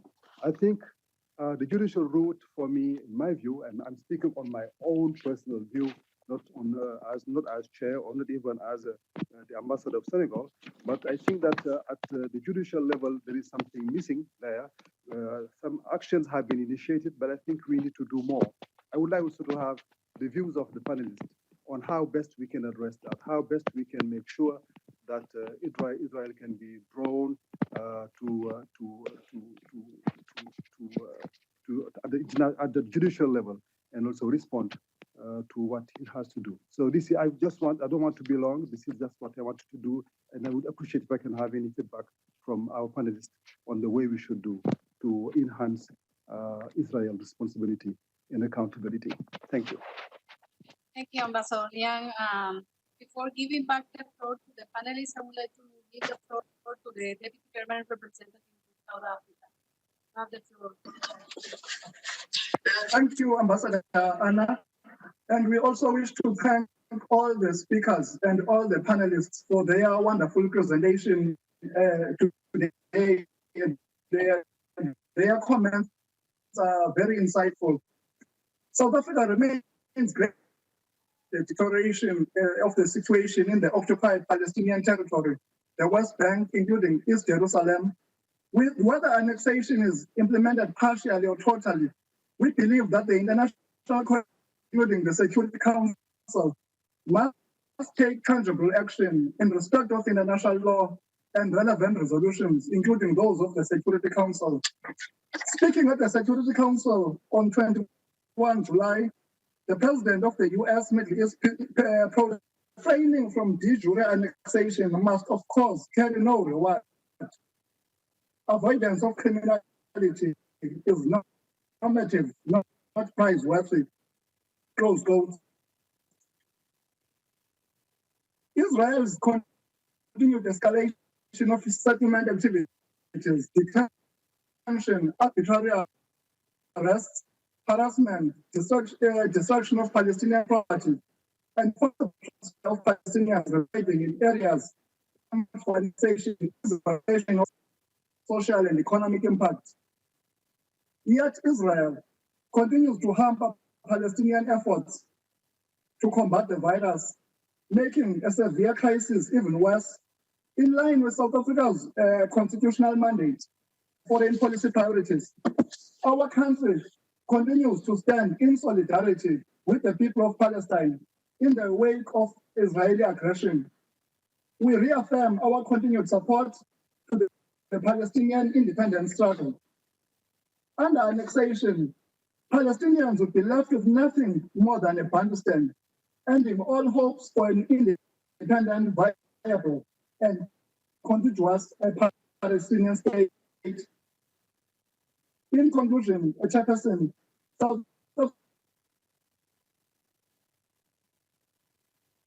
a credible, time-bound, multilateral sponsored political process to resolve the issue as the vision of the two-state solution based on the 1967 borders. South Africa will therefore continue to support concrete and genuine efforts towards achieving this just and lasting solution, which we believe will greatly contribute to peace, justice, and stability in the whole region. I thank you. Thank you, Ambassador Sotiza. And now I give the floor back to the panelists to answer the question and comment made by the distinguished representative member states. I'd like to make a quick point if I could. And I want to thank the ambassadors, the distinguished ambassadors for their comments. On the issue of the quartet, I think what we risk reactivating the quartet is a return to where we were when the quartet was initially created, which is that it became yet another forum to put pressure on Palestinians for concessions while allowing Israel more excuses to continue making facts on the ground, the establishment of the wall, seizing additional Palestinian land, expropriations. All this process has done is given additional life to the settlement movement and the expropriation of Palestinian land, and the further institutionalization and implementation of apartheid policies in Palestine.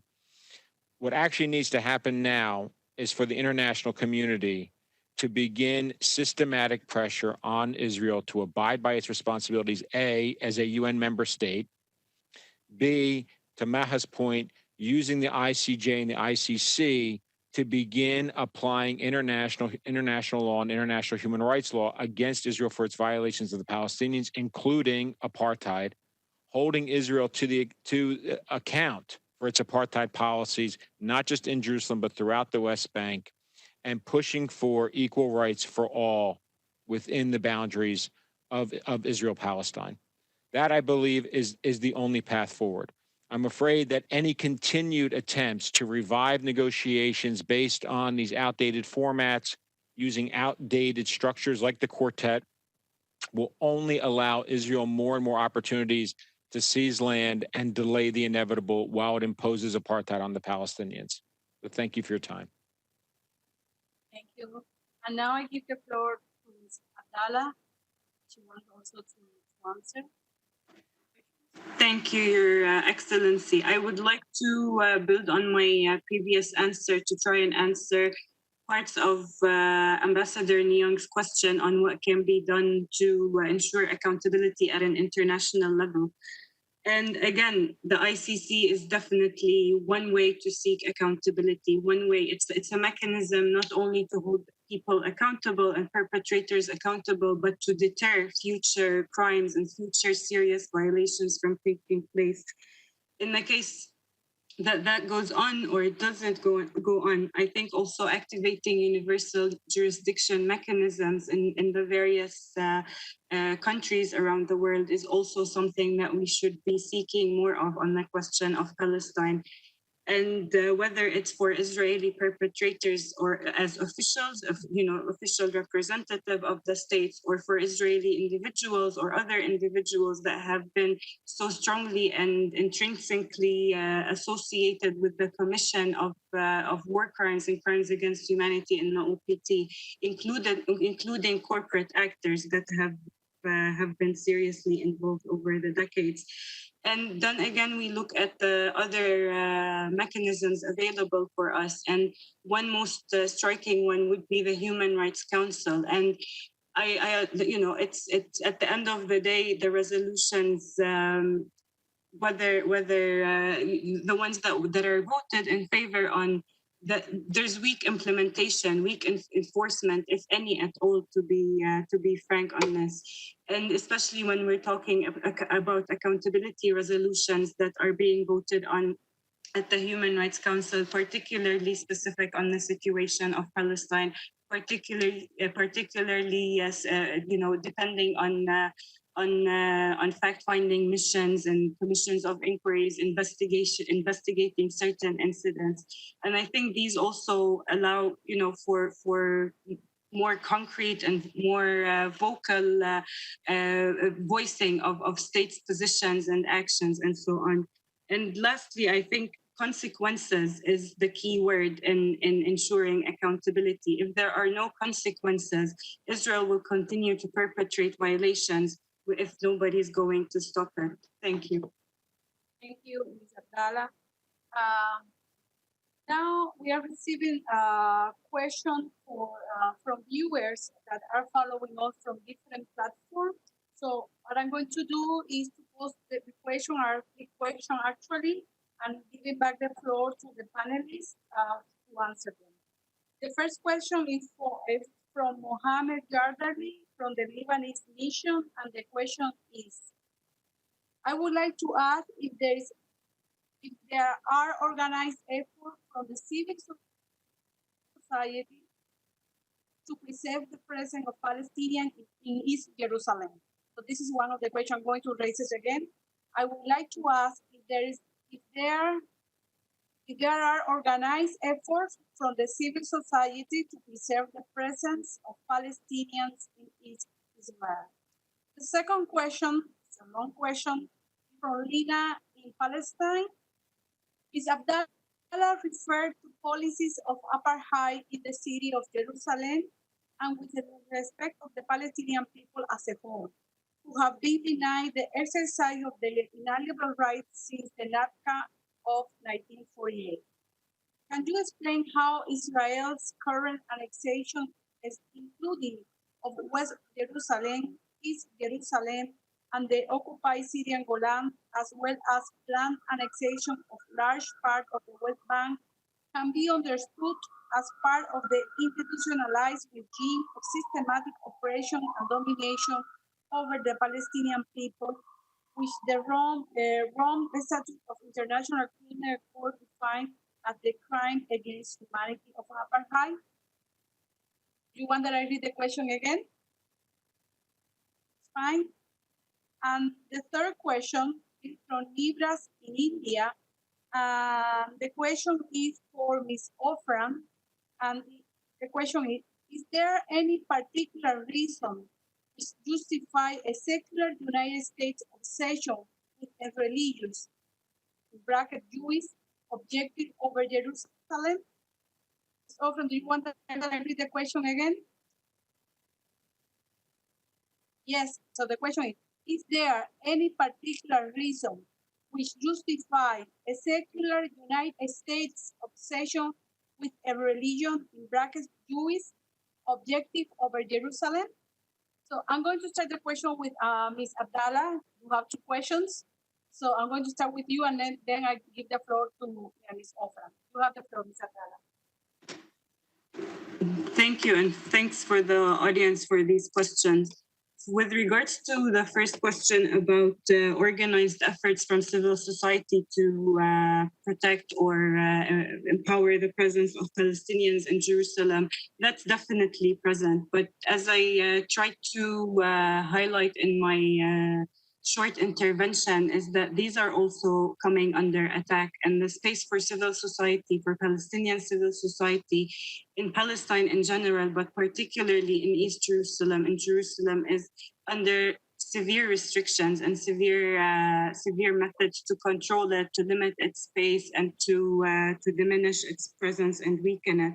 I think one of the very eminent examples that come to mind during is that during this state of pandemic, how Palestinians tried to organize in the city of Jerusalem in order to support each other, in order to plan for food packages and other required services, because there was a lack of that or that support to Palestinians, and that was completely shut and completely prevented by the Israeli forces from continuing to happen. And this is just one example. We have seen many organizations, many civil society organizations that provide services and support for the Palestinian community in Jerusalem being shut down over the years. The restrictions on funding from the international community is also another thing. The state of intimidation and fear that's instilled by the Israeli authorities and forces into Palestinians in Jerusalem make them not want to be participants or active members of the society. So, but they still do, of course, and that's something that is very proudful, definitely. As for the second question about institutional discrimination and apartheid, again, as Osamah mentioned earlier, it does exist. Apartheid does exist in Palestine, regardless of the geographic scope that you decide to focus on, whether it's in Jerusalem, in the West Bank, or elsewhere. It does exist, and you can see that in really institutionally, in the laws, in the policies, in the practices that are applied by the Israeli authorities against Palestinians. I think one of the most evident piece of law that we can look at is the nation-state law, the Jewish nation-state law, and what consequences it has on entrenching and deepening a system of apartheid against Palestinians. And here I would like to remind that apartheid is also a crime, and for that it needs to be brought into we need to hold the perpetrators account to that. Thank you.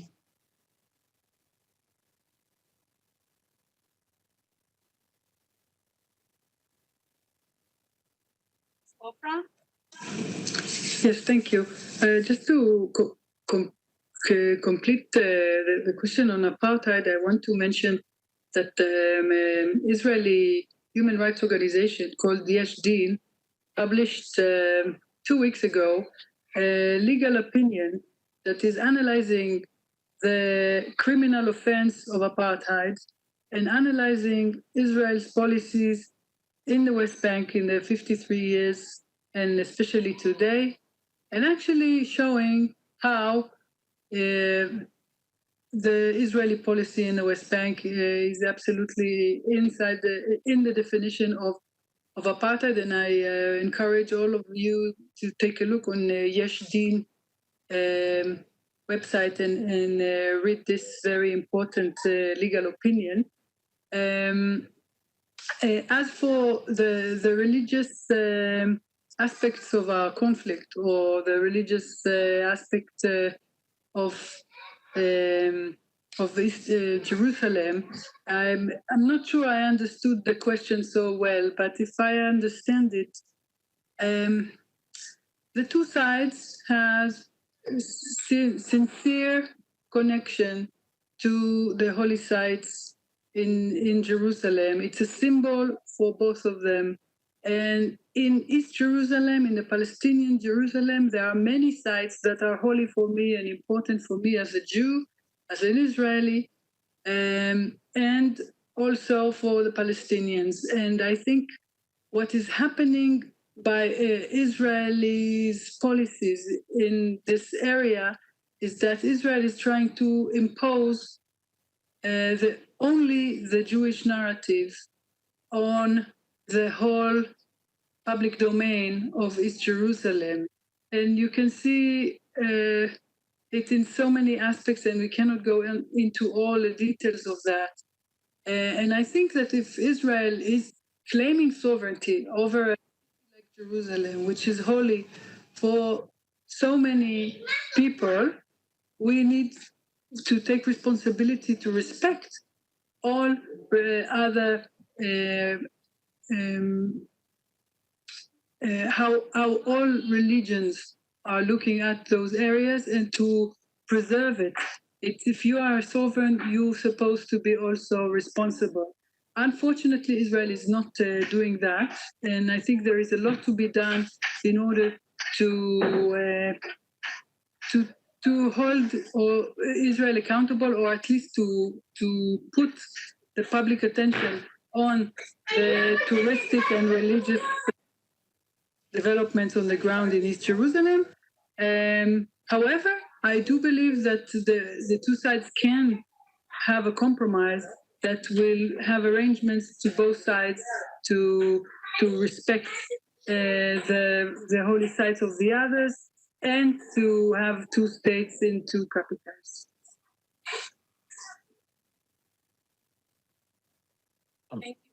If I may, Ambassador, I just wanted to add on the question on the Nakba. I think it's very important to understand that the Nakba is what we would call a historical process. It's not just a singular event. So the Nakba means Arabic for catastrophe. So the destruction of Palestinian society that occurred in 1948 and continues to today, that this is a process. It wasn't just one singular event.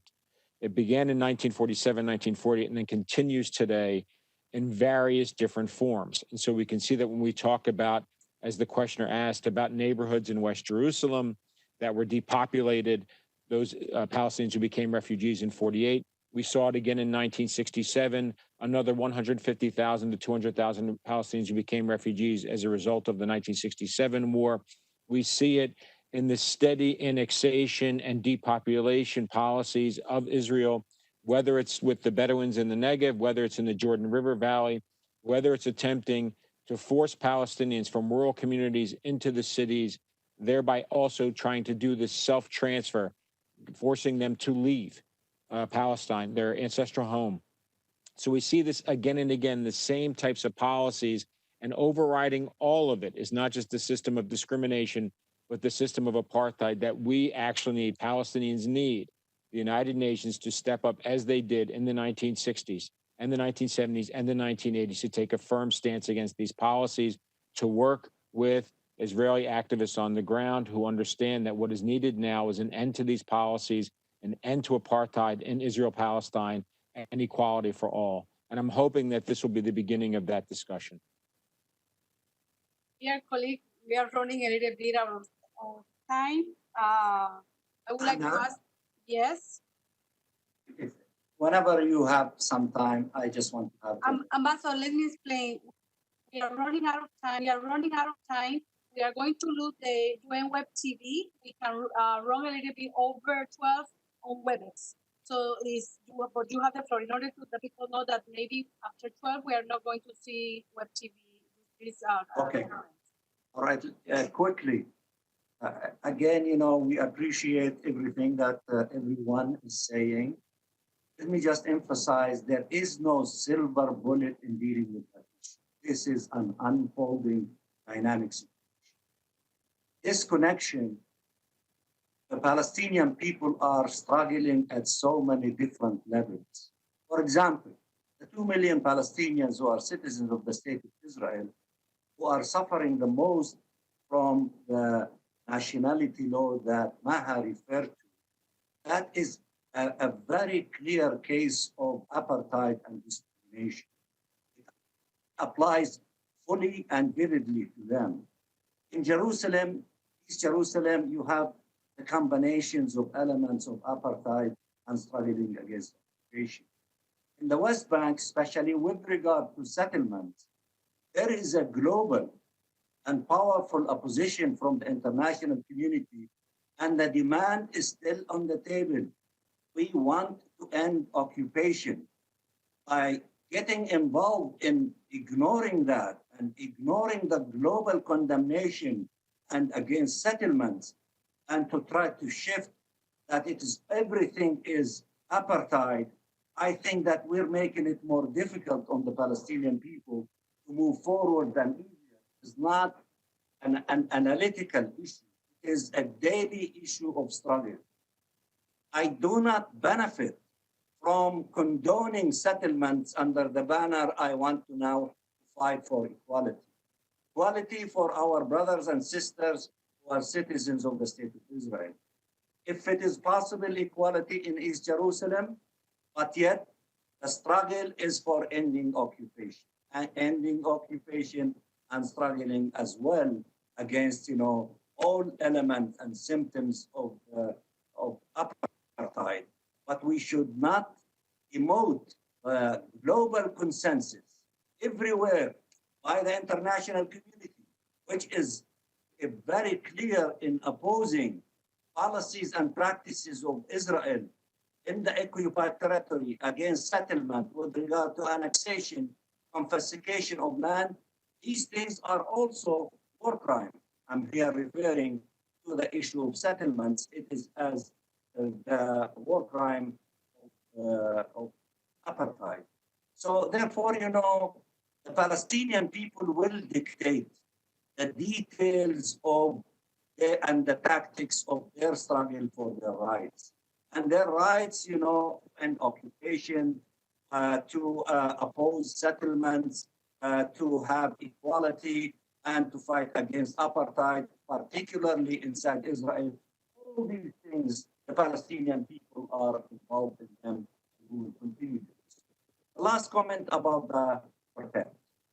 The one that is opposing now any role for the quartet is the U.S. administration. The reason why they are opposing it, because they don't want any element of collectivization dealing with that. They are paralyzing the Security Council as a result of the veto, and they are paralyzing the quartet because they don't want any collectivization, and they want the monopoly of the process and the control of the Palestinians to come to negotiate with the Israelis. And that's why the Palestinians for the last 2.5 years are saying we will not negotiate under the Trump plan. And we are willing to involve in a meaningful political process on the basis of international law, UN resolutions, to end the occupation that started in 1967 and to allow for the independence of the state of Palestine with East Jerusalem as its capital and the rights of refugees under the international law and UN resolutions. So therefore, for us, maybe we don't blame maybe civil societies and activists and academicians to see the merits sometimes of the small tactical battles of how to defend ourselves and to isolate those who want to impose on us things of a strategic nature, of a tactical nature, in order to bend us down and to attract us to their ideas.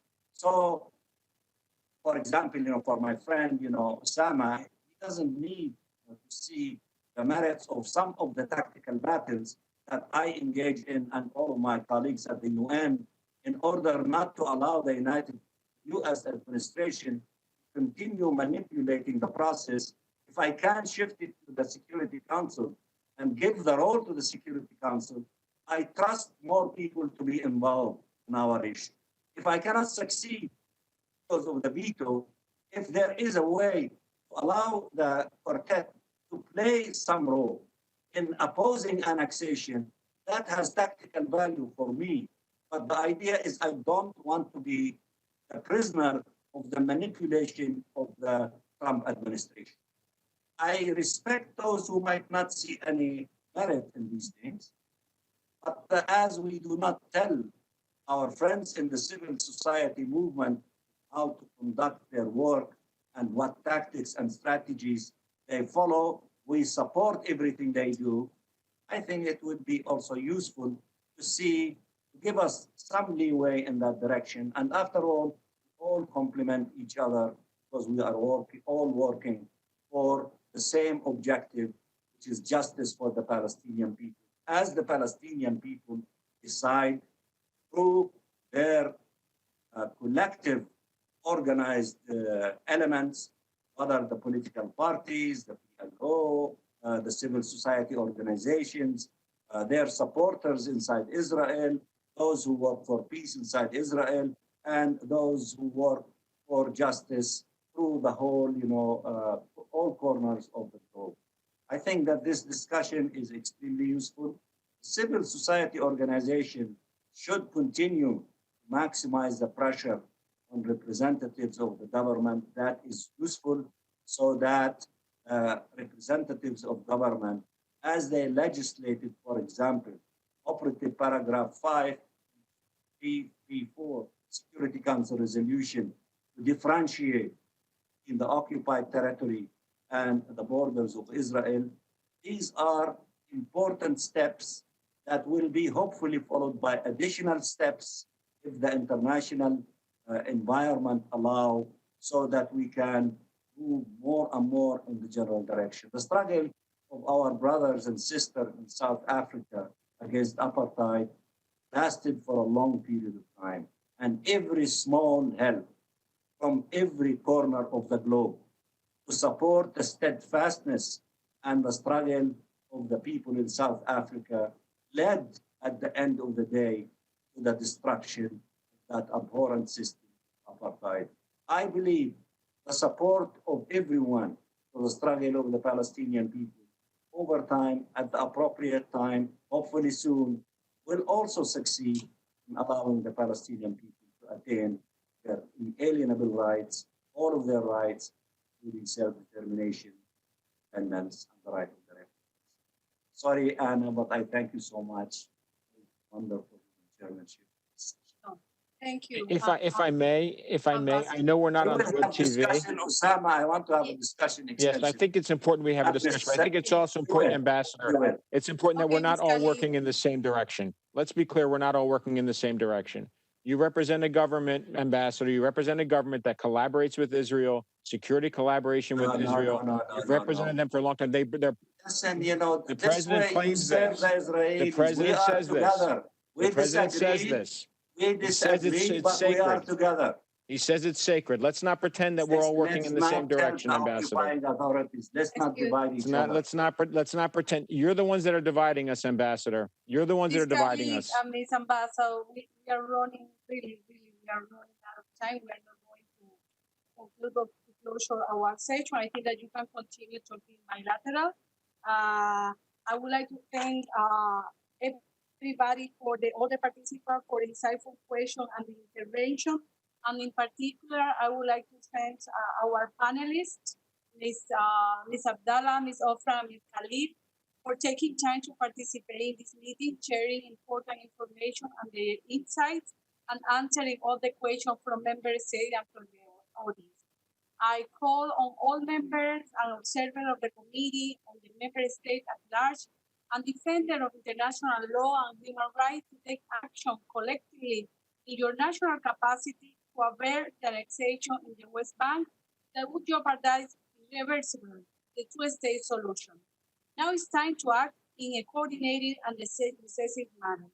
In this context, we must continue highlighting that East Jerusalem have been living on the annexation for decades and must not be overlooked or even forgotten.